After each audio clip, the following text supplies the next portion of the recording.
歡迎嚟到花式特攝啊！我係阿花，醫生咩？我係介紹自己噶。有字幕噶嘛？OK， 有字幕就得啦。係隔咗咁多個禮拜咧，我哋終於翻嚟啦，終於可以咧拍呢個 set 嘅動作分析啊 ！Yes， 終於可以拍 cover 啦。冇錯啊！呢段時間呢，我哋主要都係出翻日本嘅 vlog 同埋訪問片嘅。其實我哋仲有一條訪問片未出嘅，就係高岩誠二先生嘅訪問片啊！希望大家都期待呢條片啦。咁我哋講翻 Z 啦。咁今集真係非常之精彩，完全估佢唔到。包括咧發現咗第1至24集都係一個預知夢嚟嘅啫，第25集先至係正式開始。咁就啱啦。我哋咧依家呢個禮拜啊，就會做翻 set 嘅動作分析。咁我哋大家一齊睇下咧21集至到25集有啲咩特別動作啊！首先係21集，特工5號同埋6號同時變身，打算消滅 Lost。呢個2打1嘅設計非常好睇啊！5號同6號輪流作出攻勢，咁呢一個咁密集嘅攻擊就向住 Lost 去進攻，但係 Lost 咧就見到佢係勉強招架得住嘅，直到5號出直拳嘅時候，好似瞄住6號個頭打喎。原來咧呢一個咧係策略性嘅攻擊嚟嘅，6號及時避開，令到咧5號係可以直接攻擊 Lost 嘅頭部。咁呢一個場景非常熟口面啊！咁我同其他成員都問一問啦，喂，有冇人認得呢一個位係咩嚟㗎啦？其實呢一個地方呢，係一個好出名嘅特攝創作 Giga 特攝裏邊呢，一個作品叫做《救星戰隊》，佢裏邊嘅戰鬥場景呢，就係用咗呢一個景去拍攝㗎。呢一個類似倉庫或者係小型賽車場嘅場地呢，非常空曠啦。咁大家呢，詳情可以睇翻《救星戰隊》裏邊呢，佢點樣去進行戰鬥啦。接落嚟咧就會講下6號嘅動作，比較多腳法啊，同埋一啲空翻嘅動作嘅。呢個位置咧，佢就做咗一個兩段嘅踢法啦。咁做咗一個前踢先啦，然後就喺前踢未落地嘅時候就做咗一個旋踢嘅。喺個戰鬥嘅細節嚟講啦，6號咧第一下前踢其實佢係冇完全踢出晒嘅，類似一個假動作。咁重點咧就係放咗喺之後嗰個旋踢啦。咁應該我哋都會試一試呢個動作俾大家睇嘅。然後有幾下動作都比較明顯見到6號嘅戰鬥風格係好快同好敏捷嘅 style， 見到佢喺地上面滑走，同時避開 Nox 嘅攻擊，然後接一個直腿後空翻，之後更加有連續嘅後手翻。呢一個連續後手翻喺超人嘅劇集都比較常見，通常係用嚟迴避怪獸嘅射擊，所以喺呢一度見到6號嘅連續後手翻係非常之驚喜嘅。嚟到22集啊！係 Z Catastrom 嘅初戰鬥，咁 Catastrom 嘅力量感咧，又比起5號更加重啦，係名副其實嘅坦克啊，防禦力係超級強。嗱，我哋見到 Nox 咧係出咗2下直拳啦，1下反手拳，咁雖然咧都有擊中 Z 嘅，但係 Z 咧只係做咗少少嘅反應啫，即係好似嗰啲筋肉人咁嘅款咧，係冇乜點樣傷害到佢嘅其實。Catastrom 嘅威力亦都更加強大啦，就算你見到咧呢下嘅勾拳咧 Nox 係側身避開咗嘅，但係拳風咧都足以令到 Nox 係飛走咗嘅。喺第23集再一次見到 Z Catastrom 嘅威力，強勁嘅夢魔都只能夠被單方面毆打。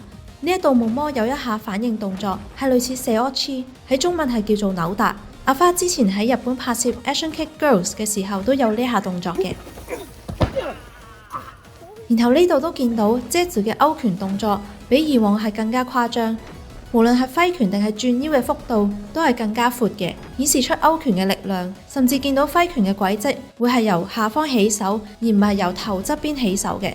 一方面可能係受到皮套嘅限制，另一方面呢一個都令到揮拳嘅攻擊更加明顯，亦有一種感覺係擺脫咗武打嘅功架，剩低嘅只有純力量嘅攻擊。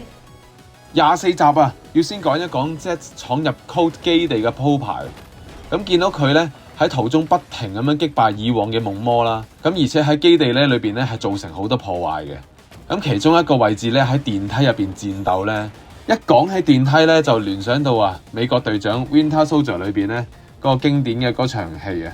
咁呢度咧雖然唔係一段完整嘅戰鬥，但係咧就好配合到 Z 嗰時嘅狀態。可以話咧係黑化緊啦，或者暴走緊嘅係直情係。然後咧最後個 lift 門一開，已經擊敗咗啦。咁即係呢個背影咧係有一種冷血嘅感覺出咗嚟嘅。好，接下落嚟咧就係 Code Number 3嘅初戰鬥啦。劇組安排3號咧係有種殘暴嘅感覺嘅。嗱，咁我哋見到呢一下 Zuki 咧係刺入咗 Z 嘅身體啦，咁噴咗啲黑色能量出嚟啦。然後有一下好精彩嘅 Wire Shot 咧，係3號由2樓咧將 Z 壓咗落地面。咁當時拍攝咧，相信係因為安全嘅因素啦。咁其實兩位嘅速度應該係冇咁快嘅。咁特別咧，我哋見到地面咧其實係冇任何嘅保護設施啦。3號對腳咧先落地，咁然後就幫助卸力，而唔係 Jet 嘅背脊受力嘅。咁呢個亦都係我哋拍攝上邊啦，或者係一啲表演上邊咧，都係要注意嘅安全技巧嚟嘅。終於嚟到第25集啦，我哋又翻返去第2集嘅場景，再一次決戰炸彈夢魔。有幾下攻擊都係同當時第2集嘅動作一樣，例如係跳起嘅下垂、夢魔嘅爆炸攻擊、上手向前撲嘅攻擊、側滾入 cam 嘅動作，甚至係夢魔向後退呢一個 shot，都係同第2集一模一樣嘅，完全係同一個 shot。呢一個動作位呢，你唔好諗住佢係一個動作設計，佢就係一個劇情設計嚟嘅，因為佢呼應翻個主線呢，令到2集好有對比啊。但係有一個位唔同嘅，就係今次呢 Zed 呢就消滅咗呢個夢魔啦，終於。喂，講完㗎啦喎，今集好多嘢講喎。講完啦。唉，夠啦，我哋快啲去練習啦。哦。然後就出拳。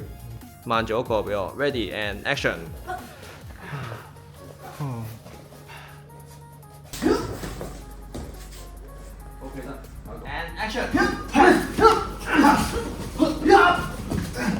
快到你有少避唔切好似。喂，呢個位有個油桶啱啱好跌正喺佢嘅手度，跟住佢又好盞鬼咁樣揈開咗，跟住個油桶就好突出。哦，差啲窒喺佢頭。阿新嘅隻手向上揈個試，try 一下 And action。And action。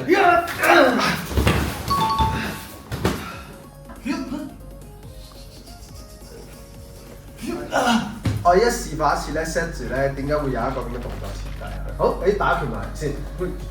當係擋住嘅時候咧，喺呢個武術運動啊、肌肉科學裏邊咧，我練呢個位，咁你可以控制住個敵人啦。係啦，咁你可以咧亂咁嚟㗎啦。呢個時候點樣攻擊佢都得嘅。係好，我而家實戰就試一次啦。好，依家咧講一講6號咧，佢做呢個呢單 Nansuku Giri 嘅時候係點樣做？咁首先咧就係做咗一個前踢先，然後喺個前踢未落地嘅時候咧，就會做一個旋踢過去嘅。咁成個動作咧係好似跳起咁做嘅，所以我哋而家喺原地做一次啦。係，就有一個咁嘅動作。亦都因為好似我哋頭先咁講咧，佢個前踢係有啲似係想誘敵嘅感覺，一個假動作嚟嘅，所以佢個前踢咧純粹提起。當 Lost 避開咗嘅時候咧，佢用旋踢去攻擊佢。咁我哋依家咧就會示範一個咧，佢跑過去做嘅動作。And action。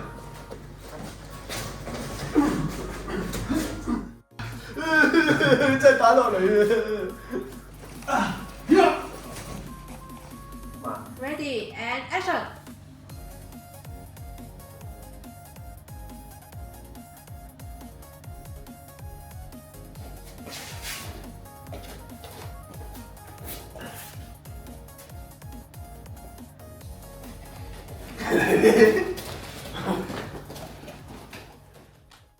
死ぬ気で来い。そっちもな。